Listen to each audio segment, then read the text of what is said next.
ನೀವು ಹಾಡಿರೋ ಅಂತ ಹಾಡು ಎಲ್ಲ ಹಿಟ್ಟ ಇರ್ತಾವೆ, ಎಲ್ಲ ಮಸ್ತ ಇರ್ತಾವ್ರಿ. ಬಟ್ ನಿಮಗೆ ಇಷ್ಟ ಆಗಿರೋ ಸಾಂಗ್ ಯಾವ್ದ್ರಿ? ಜಾನಪದ ಲೋಕನಾಗ ಈ ಲೆವೆಲ್ಗೆ ಬೆಳೆದಾರ ನೀವು. ನಿಮ್ಮ ಅಭಿಮಾನಿಗಳಿಗೆ ಮತ್ತು ಕ್ರಿಯೇಷನ್ ಹುಡುಗರಿಗೆ ಏನು ಹೇಳಕ್ ಇಷ್ಟಪಡ್ತೀರಿ? ಅವ್ರಿಗೆ ಎಷ್ಟು ಹೇಳಿದ್ರು ಕಡಿಮೆನೇ ರೀ.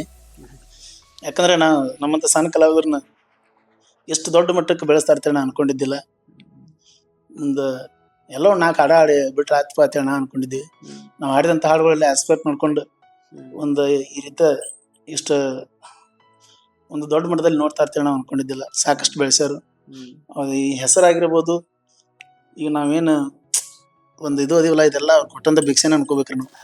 ಯಾಕಂದ್ರೆ ಎಲ್ಲರೂ ಯಾವ್ದನ್ನು ಆಸ್ಪೆಕ್ಟ್ ನೋಡ್ಕೊಳಂಗಿಲ್ಲ.